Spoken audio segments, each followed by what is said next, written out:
What's up guys, Stoner Fox here again, and today I'm going to speedrun getting my name put on a government watch list.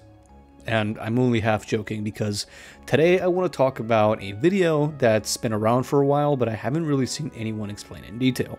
The post I'm talking about is of course this video of a bunch of warnings of government files and programs that are known to the public. All of course written over a scene from Killer Bean Forever while music from The Matrix plays in the background. A lot of people online refer to this post as the Killer Bean Schizopost because it really leans into the fear of all these government operations being ingrained deeply into our lives, but as you'll see in a bit, the fears may or may not be as valid as you might think. And naturally, to protect myself and the people I love, this video is nothing else but me explaining a funny and ironic internet meme that is definitely a schizo post despite what I just said a minute ago.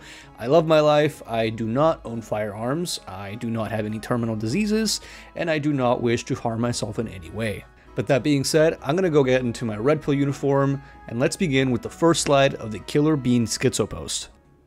The first slide reads, "The FBI distributes viruses and keyloggers that mainstream antivirus softwares are legally not allowed to detect." Below each of these slide statements there will be several terms that relate to it. Some of these are government programs or files, the contents of which may contain information that corroborate the statement in the slide. Basically what I want to do for each of these slides is go through the terms, describe and talk about them, and how they relate to the statement above. With that, we're going to talk about the first term on the first slide, Magic Lantern. Starting off strong with Magic Lantern, we reportedly have a form of computer spyware that is capable of keylogging. Keylogging is basically a method of surveillance that keeps track of the keyboard inputs of the user and can be used to monitor things like internet searches, file names, passwords, usernames, really anything that you can use your keyboard to type with. The way the software was distributed was through email attachments, but supposedly it can also be installed through operating system backdooring, or in other words, essentially exploiting certain weaknesses in the operating systems of computers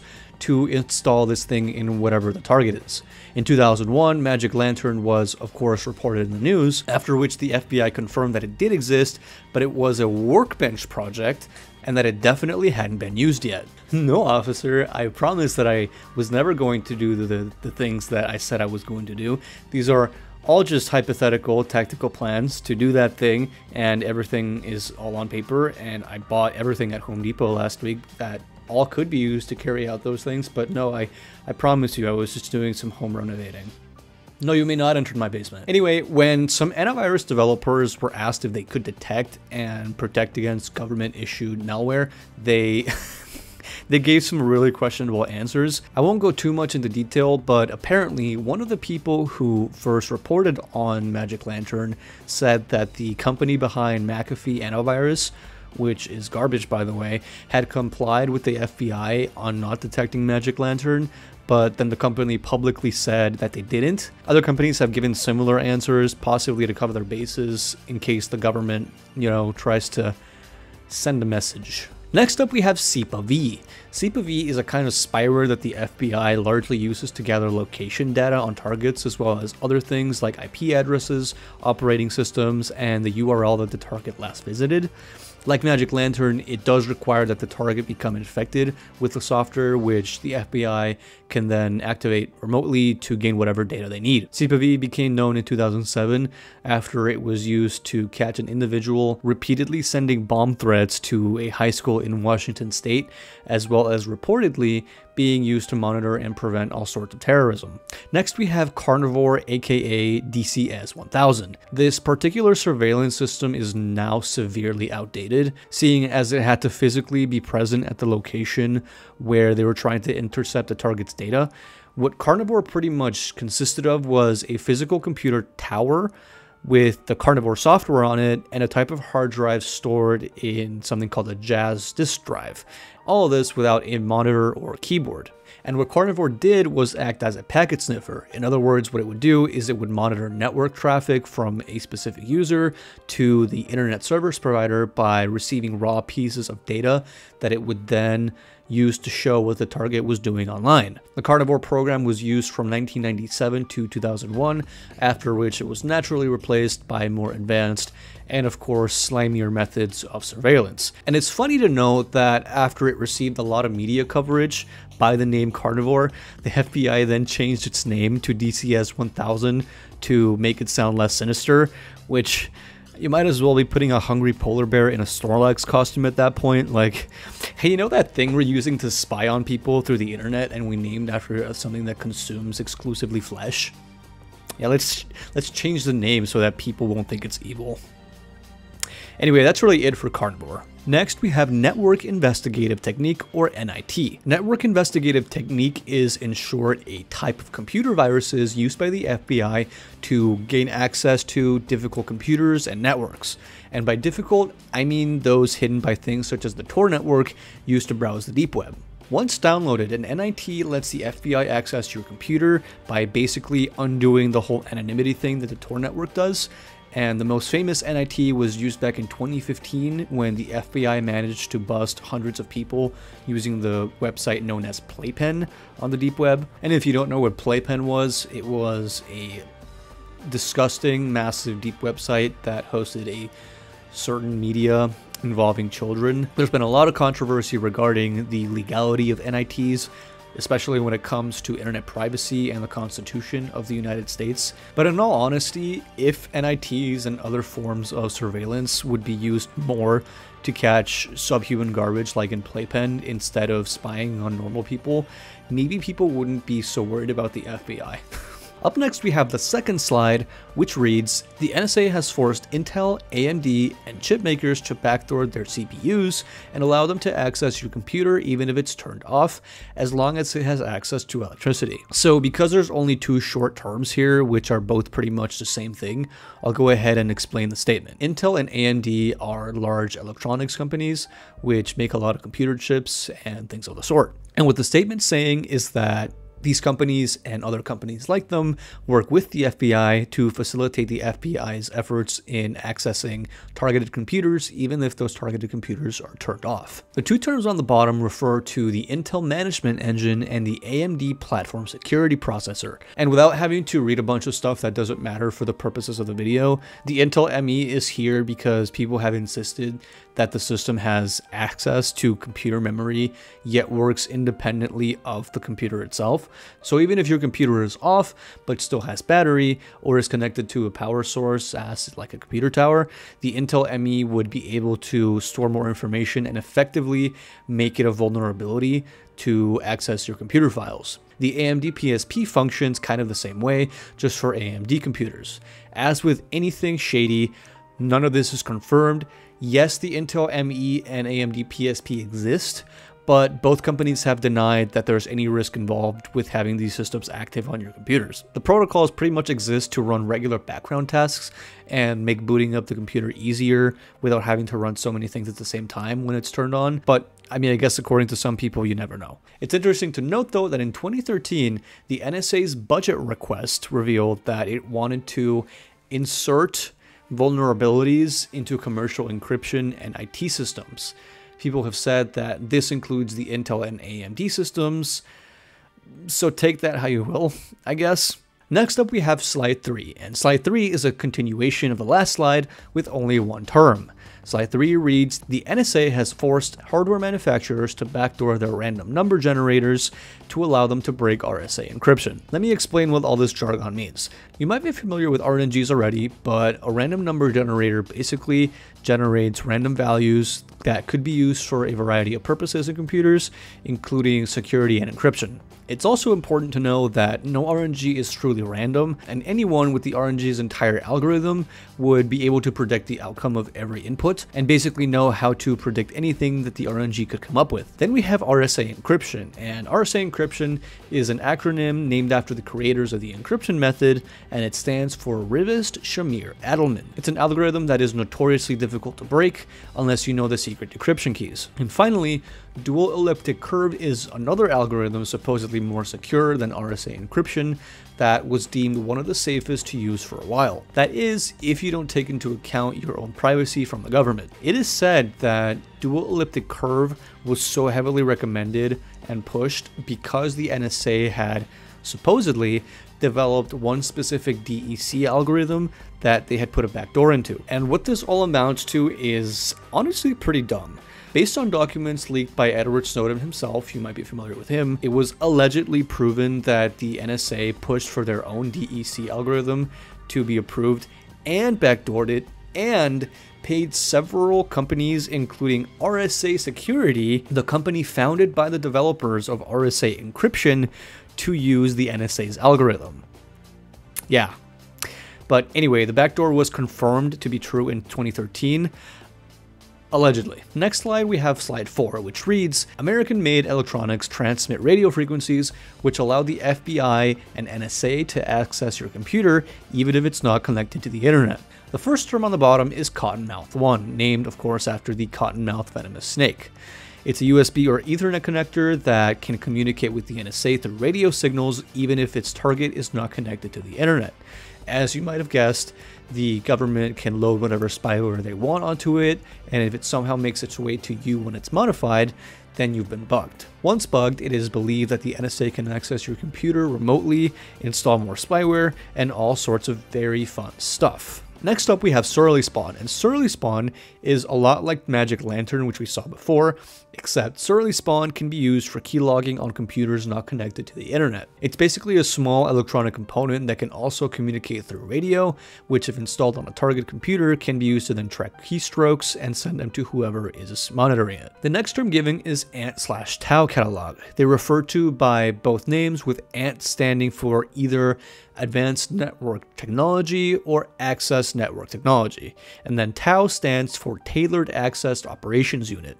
What this catalog is basically a large list of espionage and surveillance softwares that the NSA deploys on a wide range of electronics. The catalog was initially leaked by an unknown source and then published on the German news magazine, I'm going to pronounce this wrong, Der Spiegel, in 2013. And this list of items is pretty big, with some targets being anything from USB sticks to phones and of course computers that the NSA modifies and infects with their crap.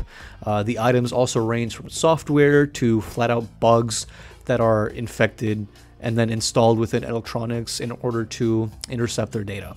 From what I can gather, most of what the items target are from outside the United States on foreign targets, but that's not to say that the NSA won't use them on its own citizens.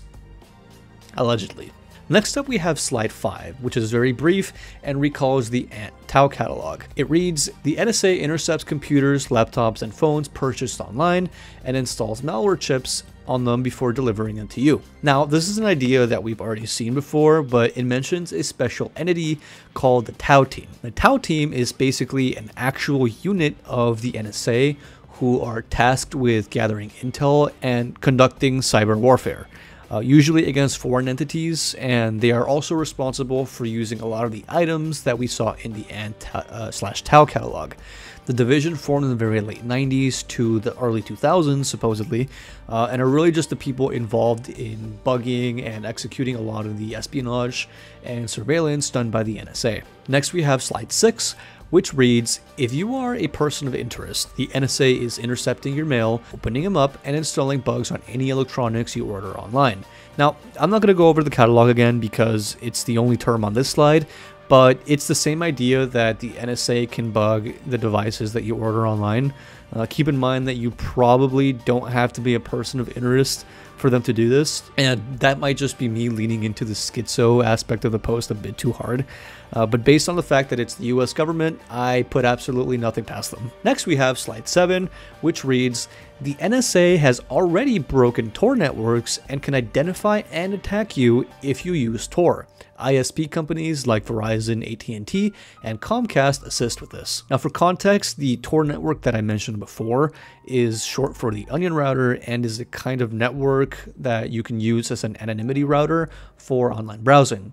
What Tor does is route your outgoing data through a series of nodes that each encrypt your data further before your data makes it to its target website. And this effectively hides your identity and your information from the websites you visit while using Tor. What the statement is saying is that Tor is pretty much useless if the government wants to know what you're doing while using it, with internet service providers willingly giving away any data they can to the government if they ask for it. The terms on the bottom of this slide are Fox Acid, Quantum Insert, and Egotistical Giraffe.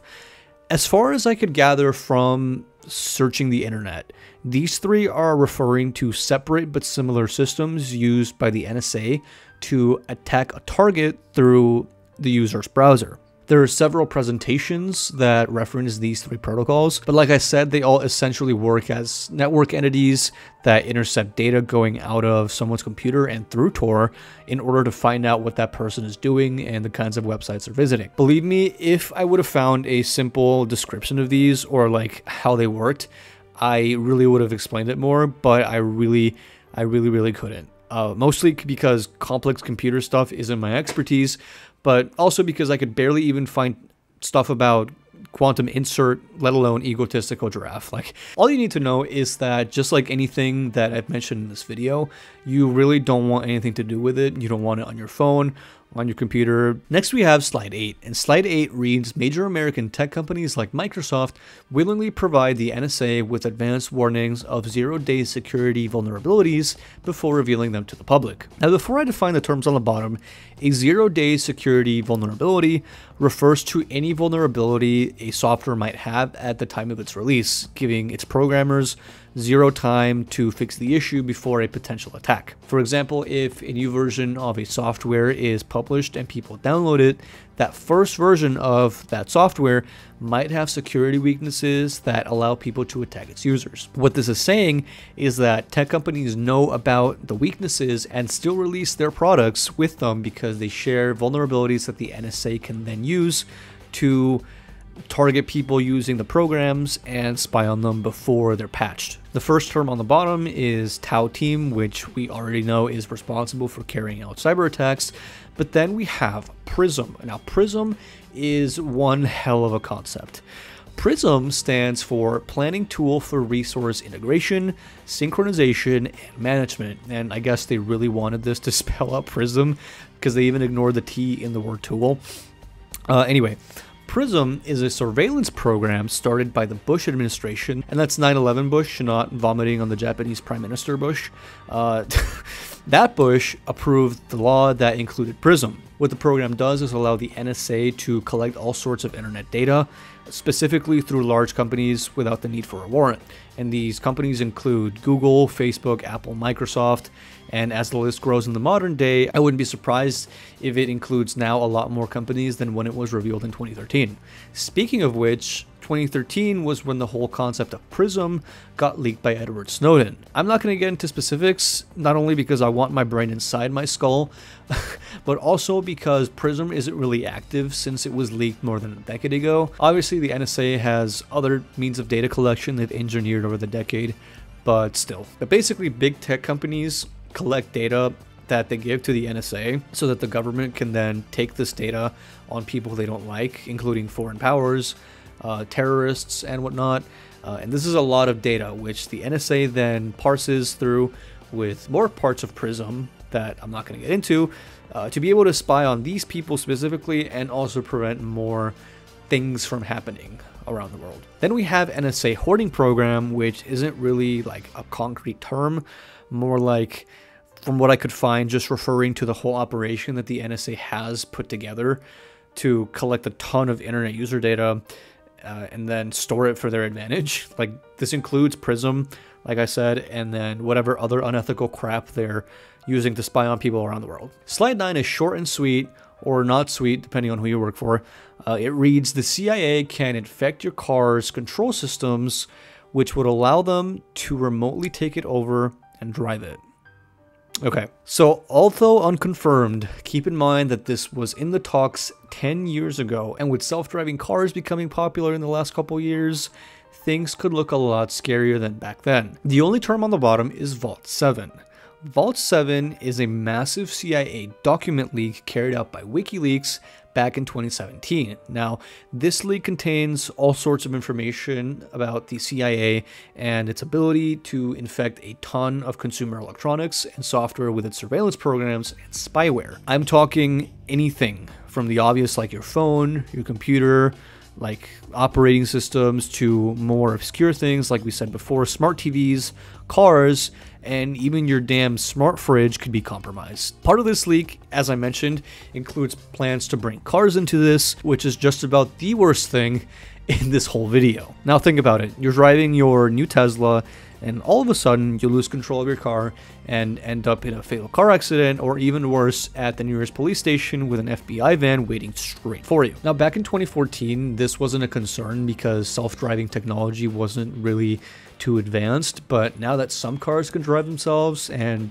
hell, you didn't play Cuphead on your car on your lunch break, things are a bit different, right? So yeah, don't make the government angry, or you might just end up wrapped around a light pole. Now the final slide is related to the slide before it, and it reads, the CIA/MI5 can hack into all smart devices like TVs and Alexa connected to the internet and spy on you. This one's pretty self-explanatory. Like if you've ever been having a conversation with your friend or whatever, and you mention something like out of the blue, you'll then get an ad on social media for something you mentioned while talking with them.